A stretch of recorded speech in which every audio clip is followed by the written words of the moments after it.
તમે સાંભળી રહ્યા છો પ્રયાગરાજ વાર્તા સંગ્રહની વાર્તા વાહ જિંદગી, જેના લેખક છે ડૉક્ટર શ્રી કનૈયાલાલ માલી, ઉત્સવ, અમદાવાદ.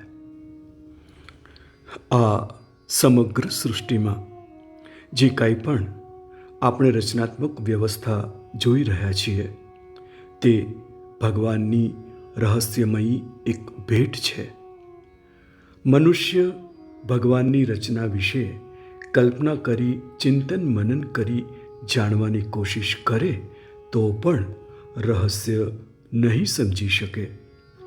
આવી પ્રકૃતિની પંચતત્વો સાથે જોડાયેલ ગુહ્ય રચના છે. એમાંય પશુ, પંખી, જાનવર કરતાં મનુષ્ય પ્રાણીને મહત્ત્વ વધારે આપવામાં આવ્યું છે. કારણ મનુષ્ય એક સામાજિક પ્રાણી છે અને એના થકી આ સૃષ્ટિ એક સુંદર ઉપવન તરીકે ખીલી ઉઠી છે. જે કંઈ પણ આ સૃષ્ટિમાં આપણે જોઈ રહ્યા છીએ કે આનંદ, સ્નેહ, સગપણ, વિવાહ, સુખ દુઃખ, આપદા વિપદા, જન્મ મૃત્યુ, શોક અને લાગણીના દ્રશ્યો ઉદ્ભવતા દ્રશ્ય તે માનવી સાથેના ભગવાન દ્વારા ડ્રામા સ્વરૂપ રચવામાં આવ્યું છે. અને શ્રીમદ ભાગવદ્ ગીતા ભગવાનના ઉપદેશ મુજબ, કર્મના સિદ્ધાંત મુજબ આ માનવી સુખ અને દુઃખને પ્રાપ્ત કરી એમાં રચ્યો-પચ્યો રહે છે અને મોહ, માયા, કામ, ક્રોધ, અહંકાર, વિષય, વિકાર, વાસનાનો શિકાર થતો રહ્યો છે. એમાં પશુ, પંખી, જાનવર અને મનુષ્યમાં નર માદા, સ્ત્રી પુરુષની રચના પણ એક જીવન આનંદ ઉત્સવ સર્જન સ્વરૂપે ઈશ્વરનું એક શ્રેષ્ઠમાં શ્રેષ્ઠ અભિગમ છે. યુગલનું મહત્ત્વ આપણા સૌની વચ્ચે એક મણકાની માળા જેવું છે અને આ મણકાની માળા એકબીજાને એક સૂત્રમાં બાંધે છે. જ્યારે બે જીવાત્માઓ એકની સાથે મળી બંધાય છે ત્યારે જોડાને દંપતી કહેવામાં આવે છે. મારી દૃષ્ટિએ દાંપત્ય જીવન એક કાંટાની વાડ છે. દાંપત્ય જીવનને સમજવું, જાણવું, માણવું એ મનુષ્ય માટે પણ જરૂરી છે. લગ્ન તો એમાં જીવન જીવવા કાજે એક મહત્વનો ભાગ ભજવે છે. આજે સમાજમાં કારણ અકારણ દાંપત્ય જીવન વિખેરાઈ જાય છે. કોઈ સ્વાર્થમાં તલાક લે છે, કોઈનું દાંપત્ય જીવન અસહ્ય રોગથી મૃત્યુ પામે છે. આ બંને અવસ્થા દંપતીને દુઃખી અને લાચાર બનાવી દે છે. તે એકાંત તરફ ખેંચાઈ માનસિક તાણ અનુભવે છે. કોઈ એક પ્રિયજન ઘરમાંથી મૃત્યુ પામીને વિદાય લઈ લે છે તો આનંદ કિલ્લોલ કરતું પરિવાર શોકની લાગણીમાં ડૂબી જાય છે. એક ફિલ્મી ગીત પણ ગવાઈ ગયું છે, દો હંસો કા જોડા બિછડ ગયો રે, ગજબ ભયો રામા જુલમ ભયો રે, ગજબ ભયો રામા જુલમ ભયો રે. આવી જ એક ઘટના યુગલના જીવનમાં બનતી હોય છે. ઘરમાં એક યુવાન દીકરાના લગ્ન એક સારી કન્યા સાથે લેવાય છે.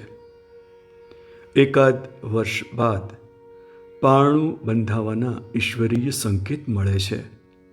ઘરમાં ખુશીનો માહોલ પ્રસરી જાય છે. દીકરી પક્ષના લોકો જમાઈના ઘરે આવી 7મે મહિને દીકરીનો ખોળો ભરી શ્રીમંત પોતાની દીકરીને ઘરે લઈ જાય છે. સમય આવતા પ્રસવની પીડા ઉપડતા ઘરે તત્કાલ એક આયાને બોલાવવામાં આવે છે. તે આયા દ્વારા પ્રસવ કરાવવામાં આવે છે. એ પ્રસવ દરમિયાન એક બાળકીનો જન્મ થાય છે. સુખદ સમાચાર મળતા બંને પક્ષના ઘરે એક આનંદનો માહોલ વ્યાપી જાય છે.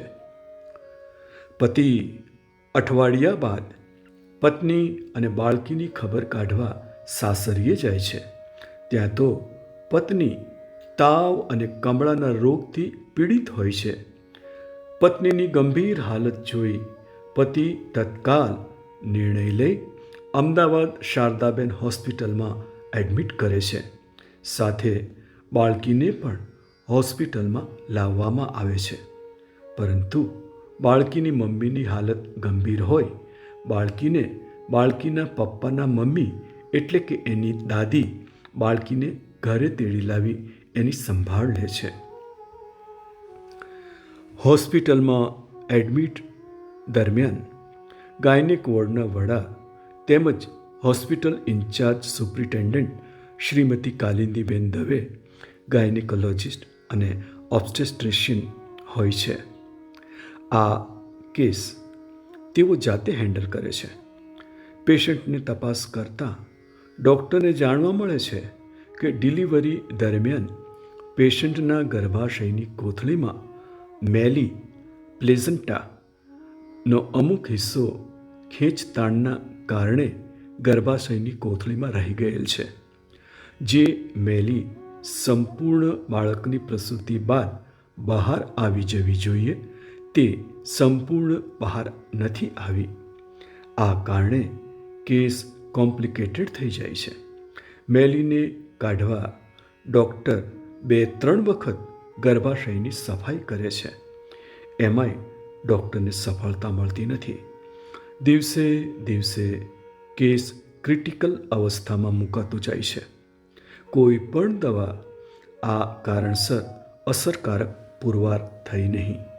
પરંતુ સારવાર દરમિયાન દવાઓની આડઅસર અને કથળતી હાલત જોતા 15 દિવસ બાદ તેમને અમદાવાદ સિવિલ હોસ્પિટલમાં ખસેડવામાં આવે છે. અને ત્યાં પણ કેસ બગડતા ડૉક્ટરોએ કિડની વિભાગના વડા doctor H.L. Trivedi, Hargovind Laxmishankar Trivedi, nephrologist and transplant physician સાહેબનો સંપર્ક સાધી કેસ બાબતે ચર્ચા કરે છે. તો તેઓએ જણાવેલ કે આ કેસ ફેલ થયેલ છે. કોઈ પણ પ્રકારના બચવાના ચાન્સીસ નથી. એમ કહી એમણે આ કેસ જે તે વોર્ડમાં જ મૃત્યુના અંત સુધી એડમિટ રાખવા જણાવેલ. બાદ ડૉક્ટર દ્વારા 72 કલાક સુધી જ જીવવાના સંકેત મળે છે. અંતે એ વાત સાચી પડતા સેપ્સિસ યુરેમિયા રોગના લક્ષણોથી અંતે યુવાન પત્ની મૃત્યુ પામે છે. બાદ શબને સિવિલ હોસ્પિટલની શબવાહિનીમાં નશ્વર દેહને ઘરે લાવવામાં આવે છે અને રીત રિવાજ મુજબ સ્મશાન યાત્રા કાઢી ક્રિયાકર્મ કરી પતિ દ્વારા સ્મશાનમાં અગ્નિદાહ આપવામાં આવે છે. આમ દાંપત્ય જીવનનો દીવો ઓલવાઈ જાય છે. દાદીમાં મૃતક માની દીકરીને પૌત્રીને ઘરે તેડી લાવી બકરીના દૂધમાં પાણી મિક્સ કરી થોડું થોડું પીવડાવે છે. તે સમયે નાની દીકરી 1 દિવસની કહીએ તો અતિશયોક્તિ નથી અને મોટી દીકરી 1.5 વર્ષની હોય છે. આ સમયે બાળકીના પિતાની ઉંમર 25 વર્ષની હોય છે. પિતાના માથે તો જાણે આપ ફાટી પડ્યો. દાંપત્ય જીવનનો દીવો ઓલવાઈ ગયો. પિતા પત્ની વિના અને બાળકી મા વિનાનું દ્રશ્ય અકલ્પનીય દેખાઈ આવે છે. આખા ઘરનું વાતાવરણ શોકમગ્ન થઈ ગમગીન થઈ જાય છે. પિતાની અશ્રુધારા રોકાઈ જાય છે. મન મસ્તિષ્કમાં વિચારોની તરંગો એક સૂરમાં વહેતા થાય છે. હવે શું? આ દીકરીઓનું શું? હું બીજા લગ્ન કરીશ તો દીકરીઓનું શું થશે? દીકરીઓનું ભવિષ્ય બરબાદ થઈ જશે. હું બીજા લગ્ન નહીં કરું. મને તો પત્ની મળી જશે, પરંતુ હું બાળકીઓને માં ક્યાંથી લાવી આપીશ? આવા વિચારો એક પિતાના મનમાં વહેતા થાય છે. સગા સંબંધી, સ્નેહીઓ, પાડોશીઓ સ્થળે દોડી આવી સાંભળી ગંભીર અને ભાવુક બની જાય છે. ઘરમાં સન્નાટો વ્યાપી જાય છે. બધા સ્નેહીઓની નજર ફક્ત એ મા વિનાની બે દીકરીઓ પર જ ટકી રહે છે. કેવું હશે બાળકીઓનું ભાવિ? આવું ભાવુક દ્રશ્ય જોઈ લોકોના મોંમાંથી એક જ શબ્દ સરી પડતા હતા: ભગવાન, તે આ શું કર્યું? દીકરીઓએ માં ગુમાવી. બંને કેટલી રૂપાળી અને વહાલી છે. 1.5 વર્ષની બાળકી અને 1 દિવસની બાળકીનું વિધાતાએ શું ભાગ્ય લખ્યું હશે? મા વિનાની દીકરીઓ જીવી શકશે કે કેમ? એમાંય 1 દિવસની બાળકીનું શું થશે? માની મમતા અને માના સ્તનપાન વિના શું જીવી શકશે? આવા અનેક પ્રકારના પ્રશ્નોના જવાબમાં પ્રશ્ન ઉપર પ્રશ્ન ઉદ્ભવી ઊભા રહી ટકરાતા હતા.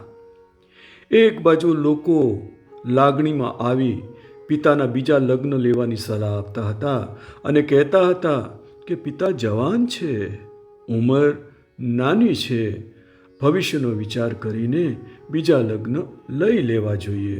દીકરી તો પારકી છે, કાલ ઉઠીને મોટી થઈ જશે અને સાસરે જતી રહેશે.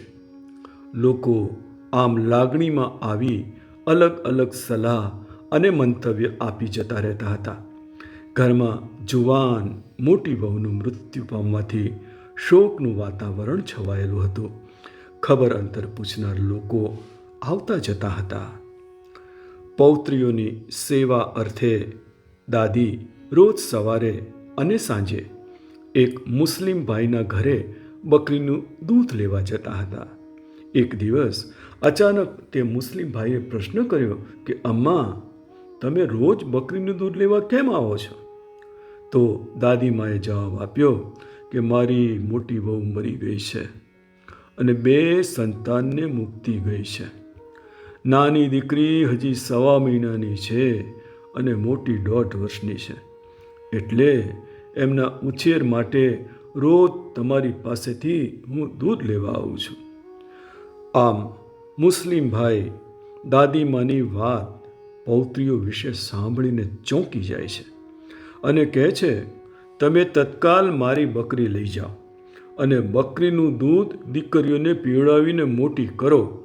હું બકરી દીકરીઓને દૂધ પીવા માટે ભેટમાં આપું છું. હું 1 પણ પૈસો બકરીનો તમારી પાસેથી નહીં લઉં. તોય દાદીમાં મુસ્લિમ ભાઈને 300 રૂપિયા ધરે છે. આમ ભેટમાં મેળવેલી બકરીનું દૂધ મા વિનાની દીકરીઓ 7-8 વર્ષ સુધી પીવે છે. આમ મુસ્લિમ ભાઈ દાદીમાની વાત સાંભળી ચોંકી જાય છે.